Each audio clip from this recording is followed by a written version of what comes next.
சீரியல்களின் full எபிசோடுகளை Sun டிவியில் ஒளிபரப்பான உடனே எக்ஸ்க்ளூசிவாக சன் நெக்ஸ்டில் மட்டும் ஃப்ரீயா பாருங்கள். என் மனசுக்கு சரின்னு பட்டுச்சுன்னா நேருக்கு நேரா பேசுவேன், தைரியமா அதை செயல்படுத்துவேன். யாருக்கும் பயப்படணுங்கிற அவசியம் எனக்கு கிடையாது சார். அப்புறம் எப்படி? இருங்க சக்தி சார், பாயையாவை நான் வீட்டுக்கு வர சொல்லவும் இல்ல, என் அத்தை கிட்ட பேச சொல்லவும் இல்ல. சக்தி, ஈஸ்வரி சொல்றது உண்மைதான்.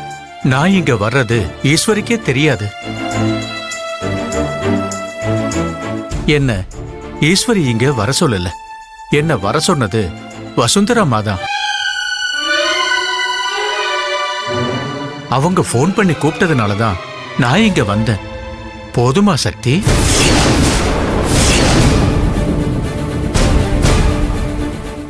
ஈஸ்வரி, நீ அன்னிக்கிட்ட எதுவும் சொல்லாம அவங்க எப்படி பாய்க்கு போன் பண்ணி வர சொல்லுவாங்க? சித்தப்பு, என்னாச்சு உனக்கு? இல்ல இது வரைக்கும் நல்லா தானே இருந்த, இப்பெல்லாம் ஏன் திடீர்னு சம்பந்தமே இல்லாம பிரச்சனை பண்ணிக்கிட்டு இருக்க? நான் என்ன பிரச்சனை பண்ணாலுங்க? ஈஸ்வரி மேல நீ என்ன ஏதுனே விவரம் தெரியாம சும்மா சும்மா குத்தம் சொல்லிக்கிட்டே இருக்க.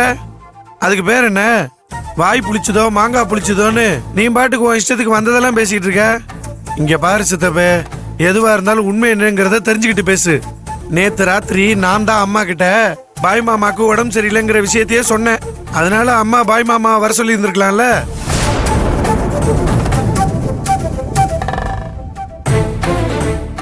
என்ன சித்தப்பு, என்ன அப்படியே நின்னுகிட்டு இருக்க?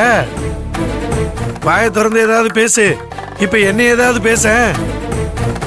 சின்னையா, என்ன நீங்க கொஞ்சம் அமைதியா இருங்க. இல்ல ஈசு, இவ்வளவு நாளா பிரச்சனை பண்ணிக்கிட்டு இருந்த கிரிஜாத்திய இப்பதான் அடங்கி உடங்கி அமைதியா இருக்காங்க.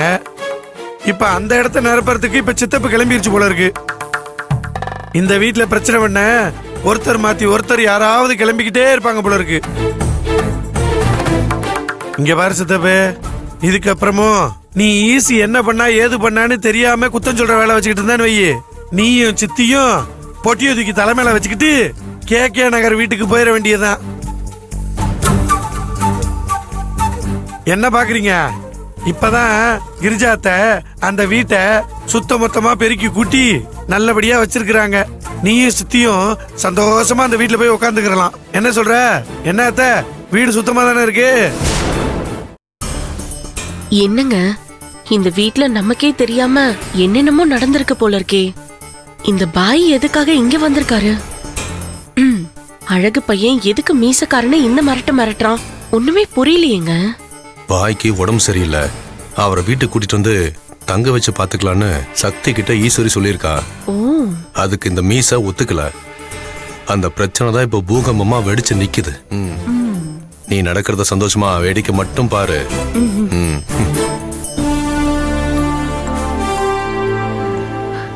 வாங்கண்ணே. வணக்கம் வசுந்தராமா. வாங்க. குட் மார்னிங் அம்மா. Good morning biryani. நீதான் இவரை கூட்டிட்டு வந்தியா? ஆமாமா. குட் பாய். அண்ணே, உடம்பு சரியில்லையாமே, இப்ப எப்படி இருக்கீங்க? பரவாயில்லம்மா, இப்ப மாத்திரை போட்டுக்கிட்டு இருக்கு. வாங்கண்ணே, உட்காருங்க. பரவாயில்ல, இருக்கட்டும்மா. பரவாயில்லண்ணே, வாங்க உட்காருங்க. உட்காருங்க. சொல்லுங்கம்மா. உங்களுக்கு உடம்பு சரியில்லைன்னதும் அழகு சொன்னதும் எனக்கு கஷ்டமாயிடுச்சு. நீங்க என் வீட்டுக்காரோட நண்பர். உங்களை நான் என்னைக்குமே வேற ஒரு மூணாவது மனுஷனா பார்த்ததே இல்ல. கூட பிறந்த சகோதரரா தான் பாக்குறேன். இத நீங்க சொல்லணுமாம்மா? எனக்கே தெரியுமா. கூட பிறந்த தங்கச்சி கேக்குற மாதிரி நினைச்சுக்கிட்டு நான் கேட்டா ஒரு விஷயம் தட்டாம பண்ணுவீங்களா? என்னம்மா இப்படி சொல்றீங்க? என்ன விஷயம்னு சொல்லுங்க. ஒண்ணு இல்லைண்ணே, நீங்க இன்னும் எத்தனை காலம் மார்க்கெட்லயே கஷ்டப்பட்டுட்டு இருப்பீங்க? இங்க உங்க சொந்த பந்தம்லாம் இருக்கும். நீங்களும் எங்க கூடவே வந்து இதே வீட்ல நீங்களும் இருந்துக்கலாமே. இங்கேயே வந்து தங்கிடுங்க.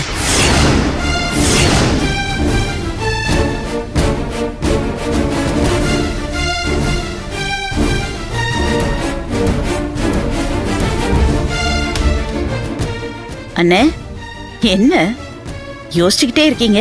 எதுவுமே பதில் கொடுக்க மாட்டேங்கிறீங்க. அம்மா, ரத்தனம் இருந்திருந்தா எனக்கு என்ன செய்யணும்னு நினைச்சிருப்பாரோ அத உங்க மருமக ஈஸ்வரியும் உங்க மக அழகவும் எனக்கு செய்யறேன்னு சொல்லிருக்காங்கம்மா. நீங்களும் அதையே தான் சொல்றீங்க. எனக்கு மனசு நிறைஞ்சு போச்சுமா. ரொம்ப ரொம்ப சந்தோஷமா இருக்குமா. சந்தோஷமா இருக்குல்ல பாய் மாமா? அப்புறம் என்ன, அம்மா சொன்ன மாதிரி நம்ம வீட்லயே தங்கிருங்க, அவ்வளவுதான். என்ன ஈசு? அப்பா அழகு இல்ல. என்னென்ன? அம்மா, எனக்கு ரொம்ப நாளா ஹஜ்ஜுக்கு போகணும்னு ஆசையா இருக்குமா. இத பத்தி ரத்னத்துக்கிட்ட கூட எத்தனையோ தடவை சொல்லியிருக்கேன். நீ எப்போ ஹஜ்ஜுக்கு பயணம் போறன்னு சொல்லு, உனக்கு வேண்டிய ஏற்பாட்டை நானே உனக்கு பண்ணித்தரேன்னு ரத்னம் சொல்லிக்கிட்டே இருப்பாரு. ரத்னம் போனதுக்கு அப்புறம் அந்த ஆசையும் போயிடுச்சு. வாழ்க்கை போற போக்குல போய் இப்ப இந்த இடத்துக்கு வந்து நிக்கிறேன். இப்போ உடம்பு நல்லா இல்ல, மனசும் என்னவோ மாதிரி இருக்கு. இனிமே தாமதம் பண்ணக்கூடாது. ஹஜ்ஜுக்கு போகணும்னு மனசுக்குள்ள தீர்மானம் ஏற்பட்டுருச்சு. என்கிட்ட கொஞ்சம் பணம் இருக்கு. நீங்க அண்ணே, இதெல்லாம் நீங்க கேட்கணுமா? நீங்க எதை பத்தியும் யோசிக்காதீங்க. நீங்க ஹஜ்ஜுக்கு போறதுக்கான முழு பணம் நான் உங்களுக்கு தரேன். சந்தோஷமா போயிட்டு வாங்க. அம்மா, எனக்கு மொத்த பணமும் வேண்டாம்மா. நான் இத்தனை வருஷமா சிறுக சிறுக சேர்த்து வச்ச பணம் என்கிட்ட கொஞ்சம் இருக்கு. நீங்க ஒரு சின்ன உதவி பண்ணா போதும். இருங்க பாய். என் அண்ணன் நிஜமாவே பணம் தரேன்னு சொன்னாப்லையா? இல்ல அவர் இப்ப உயிரோட இல்லைங்கிறதுனால பொய் சொல்றீங்களா? சக்தி தம்பி, என்ன என்ன பேசுறீங்க? அண்ணே, தப்பா எடுத்துக்காதீங்க. அண்ணன் பேரை சொல்லி யாரு என்ன சொன்னாலும் உடனே நம்பிடுறீங்க.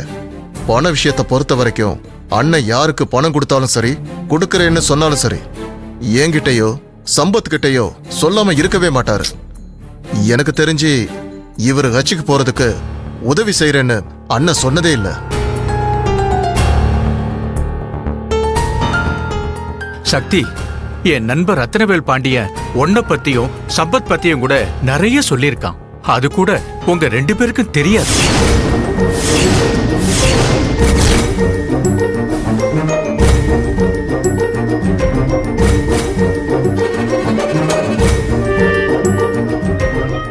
என்னங்க, அந்த பாய் என்னமோ பொடி வச்சு பேசுறான்.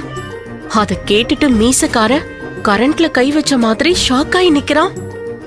என்ன விஷயம்? எனக்கும் அதான் தெரியல கிரிஜா.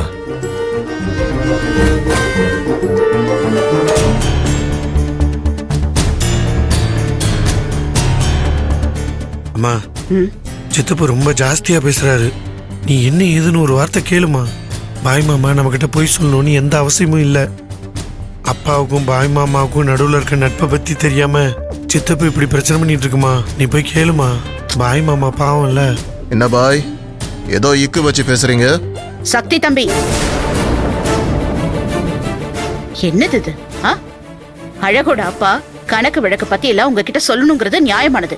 அதுக்காக அவரோட நண்பர்கிட்ட பேசுனதெல்லாம் உங்ககிட்ட சொல்லணும்னு அவசியமே இல்ல. அவங்களுக்குள்ள இருந்த நட்பை பத்தி எனக்கு யாரும் சொல்லி புரிய வைக்கணுங்கிறதும் இல்ல. ஏன்னா எங்க கல்யாணத்துக்கு சாட்சி கையெழுத்து போட்டதே இந்த மனுஷன் தான். அதனால தேவையில்லாம பேசி பிரச்சனை கிளப்பிட்டு இருக்காதீங்க.